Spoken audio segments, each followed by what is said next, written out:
Morning అండి. ఈరోజు మనం మాట్లాడుకునేది వైఎస్ఆర్సీపీ నాయకులు కొడాలి నాని గారు గత నెల 24వ తారీఖున ఏజ్ హాస్పిటల్లో జాయిన్ అయ్యారు. ఆయన డయాబెటీస్ ఎక్కువ అవడంతో అక్కడ ట్రీట్మెంట్ జరిగితే అది తగ్గలేదు. నాగేశ్వర రెడ్డి గారు ముంబై రమాకాంత్ గారి దగ్గరికి ప్రిఫర్ చేశారు. కానీ అక్కడికి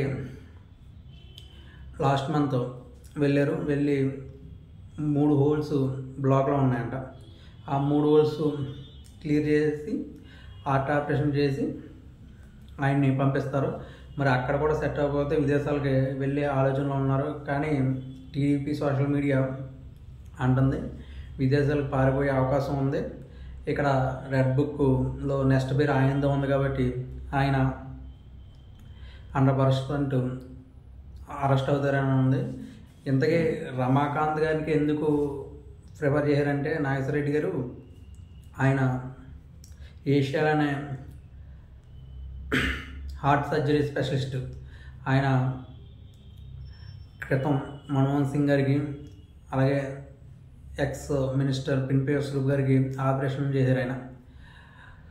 అలాగే ఇప్పుడు ఈయన కొడాలి నాని గారికి కూడా ఆపరేషన్ చేస్తారు.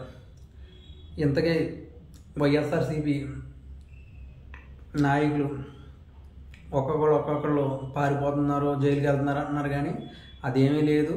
100% ఇంక హార్ట్లో 3 హోల్స్ ఉన్నాయి. 3 బ్లాక్ అయినాయి.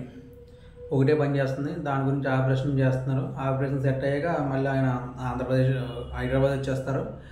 100% మళ్ళీ వైఎస్ఆర్సీపీలోనే ఉంటారు. ఆయనకి వేరే ఛాన్స్ లేదు. ఇంకొక పార్టీకి వెళ్ళే అవకాశం లేదు ఆయనకి. ఆయన మినిస్టర్గా ఉన్నప్పుడు అంత దారుణంగా మాట్లాడేవారు. అలాగే రెడ్ బుక్ రాజ్యాంగం అని అంటున్నారు వైఎస్ఆర్సీపీ నుంచి. కానీ మేబీ అవ్వచ్చు. ఎందుకంటే ఆయన చంద్రబాబు నాయుడు గారి మీద కానీ అలాగే భువనేశ్వర్ గారి మీద కానీ అలాగే లోకేష్ గారి మీద కానీ పవన్ కళ్యాణ్ గారి మీద ఏం మాట్లాడారో మనం అన్నీ చూసాం.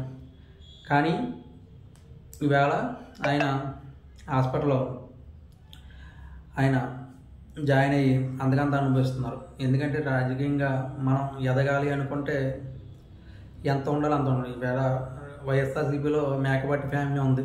వాళ్ళు ఎంత ఉండాలి అంతలో ఉంటారు. అలాగే ఇంకా చాలామంది ఉన్నారు వైఎస్ఆర్సీపీలో.